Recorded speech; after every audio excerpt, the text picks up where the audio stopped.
Welcome back to the Federal Executive Forum on Federal News Network. We're talking about cybersecurity strategies, and we were just talking about lessons learned, sort of pluses and minuses, if you will. Chris, I'm going to throw it over to you at InfoBlocks. I'm sure you've seen a lot of lessons learned out there that you'd like to impart and share with the audience. Sure. I do a lot of consultative work with a number of agencies. One of the things that kind of slapped everybody in the face, digital transformation is happening, a lot faster than many were prepared for. As Venus said, leveraging your fellow CIOs, your CISOs. As a former Air Force Blue Suiter, Wanda, I know that the Air Force is leading the charge over the Army and the Navy and the Marines. So go at it.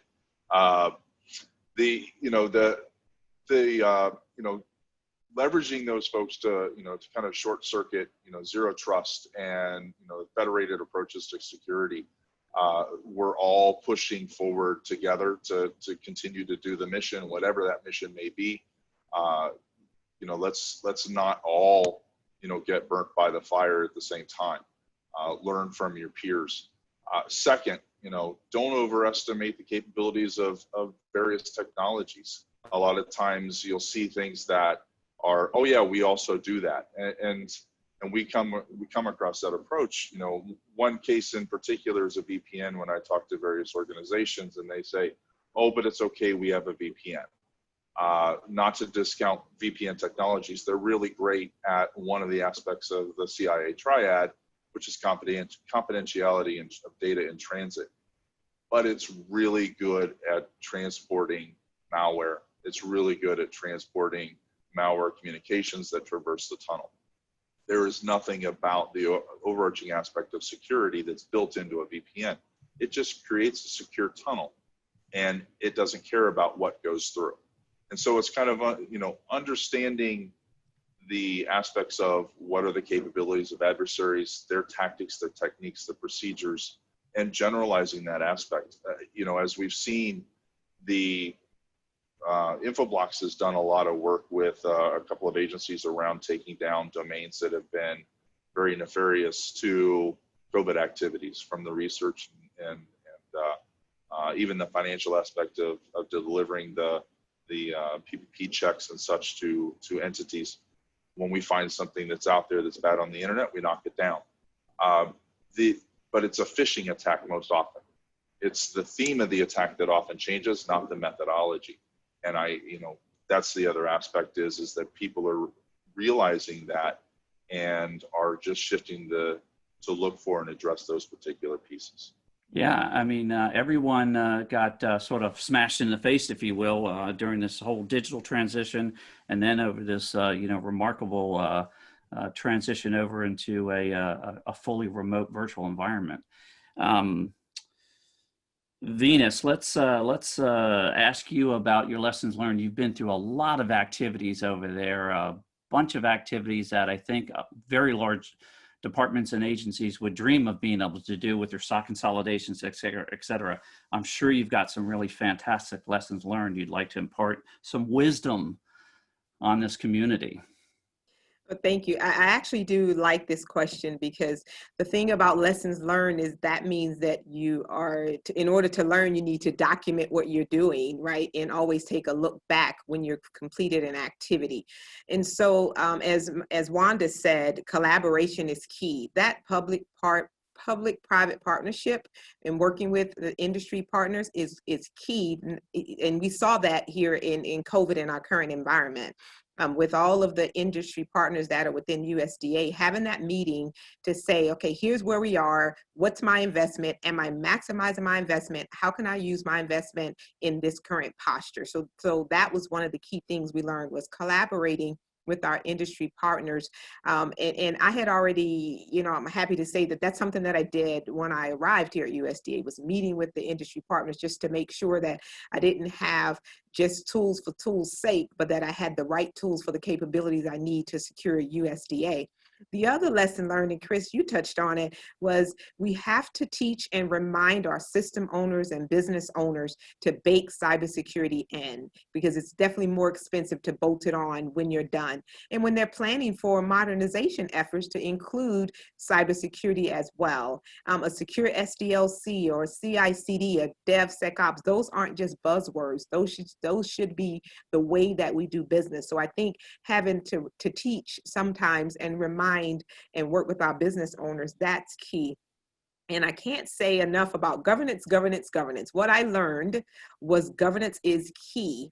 And in that, I don't mean just people sitting around the table, and saying we had a governance meeting, but I mean a real decision-making body whereby you can tie your investments to that governance body, your requirements to that governance body. And if ever asked the question, you actually have an opportunity and a way that you can go back and say, we did this and made this decision because of this. And that's what governance will allow you to do, and having the right people at the table. And then, of course, codifying the work that you're doing is very important. When we started the SecOps consolidation, I codified it in the cybersecurity framework. I codified, my workforce with the NICE framework, because that ensured that it's not personality driven, because when the day and time come that I leave USDA, I like to know that the work will continue because it is rooted and grounded in a policy and a standard. And it wasn't just, I'm going to say a Venusism, so to speak. And so those are the lessons that I think I've learned. And I would share, with my industry counterparts and my federal counterparts here, is really, baking it in, maintaining governance, and make sure that you codify, and you cannot collaborate enough. Amen on that one. Shane, how about top lesson learned? I know you've been doing a lot of activities over there. Give us the top lesson learned. The nice thing about a DevX ops sort of environment that we work in is the concept of failure being a positive. Fail early, fail often is sort of that concept, and learn quickly. And so, failure for us is sort of is something we accept and actually kind of, I wouldn't say enjoy, but embrace. And so a couple things we've learned out of that, especially being one of the early adopters of cloud, if your infrastructure is code, your security is code. What does that mean for a security operation? That means you're going to have developers in your SOC. Every cloud incident I have worked required developers, not just security analysts, not just SOC analysts, actual developers. So, you look at the actual nature and makeup of my SOC has changed because of that. You recognize that and recognize that any of the security aspects, any of the security apparatuses that you're going to put in place, you're going to want developers there as well. So that's one of the first big changes, one of the first things we learned very quickly that we needed in our security operations. The second thing that we did, and this seems really quite obvious, but for whatever reason we seem to forget to do it, is sort of the easy button approach to security. One of the, USCIS has been wildly successful with our approach to doing zero trust. We are fully single sign-on across the agency. Most of our major systems, almost all of our business systems, have all of our authorizations and roles and all that are baked into our ICAM program. So we've really done this great job of doing that. The reason we've been so successful at it, though, is we made it easy. In other words, we made it to the advantage of the system owners and the business owners to want to do this. It wasn't something that I had to force them to do. It is something they just actually want to do, because at the end of the day, it makes their lives better. And so that we took that approach and been pushing that out in other things like secrets management within cloud becomes unbelievably critical. Something that we didn't necessarily see coming, but in managing our secrets has become such a critical aspect of our security operations that I can't foot stomp it enough. Get in front of it first and fast, and stay in front of it. If not, you will get owned. Right. So, I think there's a couple of things we've learned so far. I'm sure we'll learn something more tomorrow. I'm sure you will. Simplification, very important. Well, we're gonna wrap it up with our last question here that we always like to talk about, sort of painting a picture of the future, if you will. John, let's start with you. Sort of, what does it look like in 2 years from now? What can we expect from BMC, from the ecosystem? Yeah, so we know in terms of what the future holds, we know our adversaries on this front continue to come up with new and inventive ways to penetrate. So, I think as we look at is elimination a possibility? Is that probably realistic? Potentially not, right? I think at BMC, we do think, however, that there's a great opportunity in front of us to be as efficiently as possible, right? So, when we look at where we're headed, we look at blind spot detection, largely done in a zero footprint environment, but it's limited by hindrances or areas where we can manage or remediate, right? If we consider the ability to ensure security, automating across multiple environments, whether that's multi-cloud, hybrid, or physical in a zero footprint environment, can drastically increase the time to value for agencies, and I think make them much more agile, right? So when you look at it, when you're breaking that down a little bit, compliance controls, full system of, full cycle of system discovery, monitoring, remediation, and change control, a security view of operational plans, right? Visualize elimination of risk with graphical views of planned operations, predictive SLAs and burn downs, and then service and operational analytics, right? A way to sort of tie it all together, it sounds like, right? Exactly, right? So bringing that together into a, visibility analytics and automation into a single operational console is really in the near window for us, and something we're really excited to continue to mature. Fantastic. Jim, Fortinet, what can we expect to see sort of around the corner, if you will? So to build on the comments that John had said, and to paraphrase a classic movie, the future is not plastics, it's platform. And by platform, I don't mean cloud versus on-prem. I mean the thought that there are these broad ecosystems of devices that you can put across the breadth of the attack surface. We always talk about the growing attack surface makes our life complicated. Yes, but if you instrument it, and if the instrumentation is sensors, and if it's reporting, and we're using this big data analytics, and we're then able to automate our response, this actually allows us to take the advantage away from the attacker. I mean, if you step back strategically, this is a tipping point, because attackers are not perfect. We all know they try and fail innumerable times before they succeed. When you do an incident investigation and you look at the firewall log, you go, yep, here's when and how they got in, and you look farther back in the cron file and you go, oh, look, here's all the failed attempts. They've relied on the fact that we're not looking everywhere in real time. If you get an alert in the SOC, you don't know if it's a false positive or a real one. Even if you decide it is legitimate, is it significant or is it a tier 1 alert? And if I do know this is worth responding to, how do I respond? The AI and ML lets you do that. And it's not something that has to come from one vendor. There are broad ecosystem families. So my vision of the future is one where when you do procurement, you add a third P to the criteria. We always look at performance, we look at price, but we don't look at platform. And as a former big dollar federal procurement person, for me, a bad outcome would have been to upgrade 3 parts of my security infrastructure and realize only after the fact that I had bought into 3 different platform families, because I'm not getting redundancy. I'm not getting something that provides checks and balances on the weaknesses of each one. I'm leaving synergy lying on the cutting room floor. So my vision of the future is we recognize this is a reality, and we start saying any platform is better than no platform. But recognize it's an additional criteria we ought to be looking at. I like that third P. Chris, info blocks. What can we expect around the corner, over the horizon? Yeah, well, I mean, obviously, work from home really is the new normal. We're also now starting to see study from home.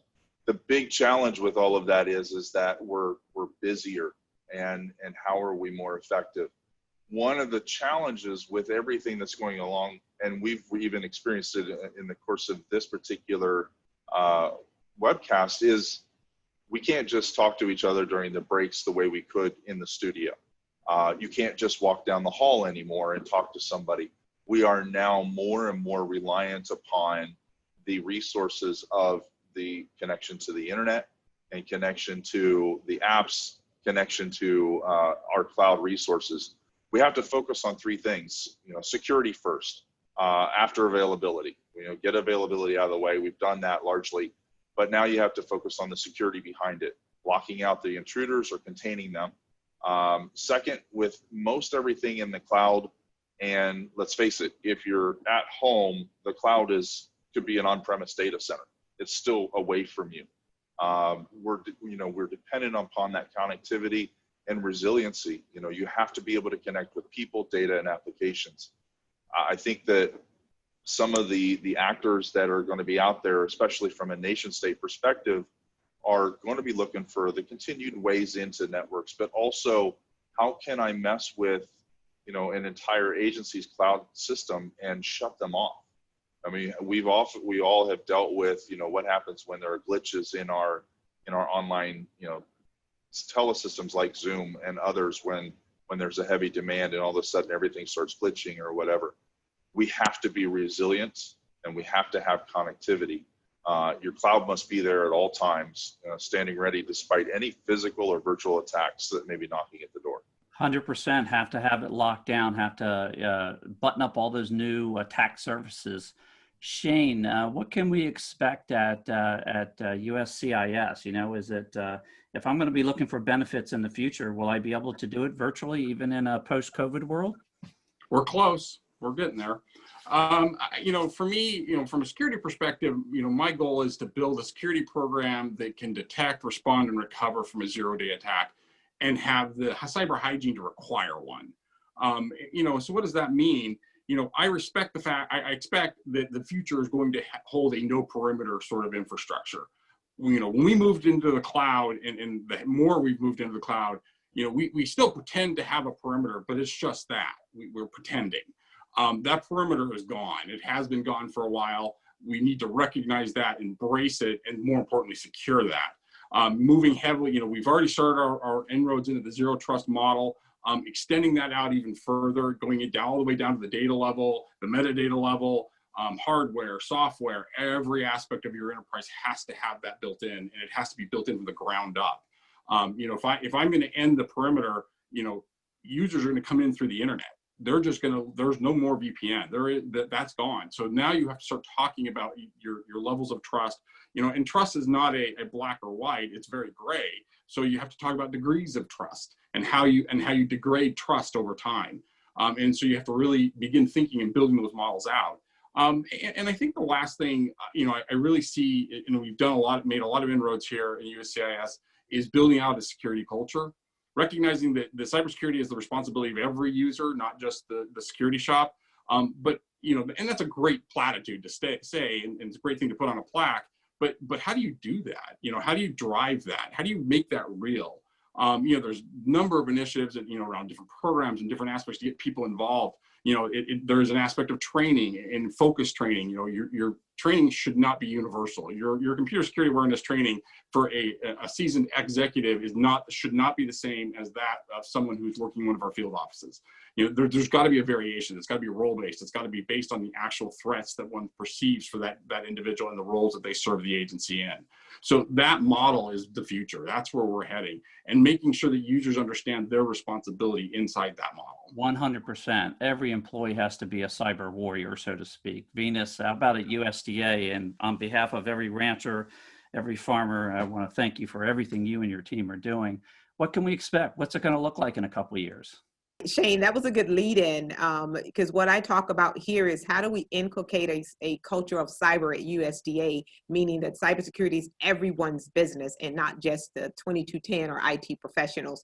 And so in order to do that, of course, being, one of the critical infrastructures, food safety, food security, agriculture, we saw that here during the pandemic, that it was very important that the security of the services that we provide in those systems was key. And so in order to move forward, we're going to continue to definitely work on our zero trust, continue to build our threat hunt capability so that we can stay ahead as much as possible to the attackers, really, and start to think like them and really war game some of these scenarios in advance within our SOC, and having, exercises within cyber exercises within USDA with our mission areas. We started down that path with Cyberstorm 2020. And so we'll continue that here at Department of Agriculture. Definitely you'll see us quantify risk, because it's important to understand the cost of the risk that we are actually accepting, and even the reputational risk that goes into that. Maximizing AI and ML in the SOC so that we can be proactive and preemptive, and making sure that we can respond and recover appropriately. And then, of course, I cannot do any of this without a skilled workforce. So making sure that we make the investment in our workforce, the training that they need, certifications that they need, the time off that they need, making sure that people are balancing that work-life balance. And we see that a lot here during COVID with all the Zoom meetings. And so as we move forward at USDA, continue to do the things that we're already doing, but really build upon some of the other things I think we need to do better. And those are some of the areas that I'll focus on. Outstanding. Wanda, how about U.S. Air Force? Bring us home here in regards to what can we expect it to look like in a couple of years? What's an airman going to expect as they come out of the academy? Shane and Venus hit it right on the head. We are all trying to do the same thing. The culture is extremely important. We know that we want to continue with the basic cybersecurity hygiene, very important. We want to continue to migrate to the cloud, zero trust, and ensure that we have the policies that support the new environment that we find ourselves in. We've done great with our SecDevOps, but we must not forget about our legacy systems. That continues to be a focal point because you can't move everything to the cloud. It takes too much money to transform a lot of our legacy apps. And so we want to make sure we continue to secure those as well. We want to make sure that we have a data-driven and threat-informed intelligence process. We find that, due to lack of resources, you can't secure everything. We have to have a balance between cybersecurity risk, operational risk, and other risks that we have an integrated model that lets us determine what vulnerability is the most important to fix, and then how does it transform across the entire enterprise. And so just like my fellow panel members, we all have a lot to do. We continue to achieve and celebrate the successes, but we also need to ensure that as we move into the future, that we have the right eyesight on what's important, why it's important, and then how does it really help the mission. Can't thank you enough. You certainly do have a lot to do, and you certainly have done a whole lot. I'd like to thank today's guests for taking the time out of their busy schedules to join us for this program. I'd like to thank all of our sponsors for supporting us on this show. I'd like to thank the good people here at Federal News Network that make our program so successful and enjoyable. And most of all, I'd like to thank you, the listening audience out there that tune in every month. You're listening to the Federal Executive Forum, part of the Federal News Network.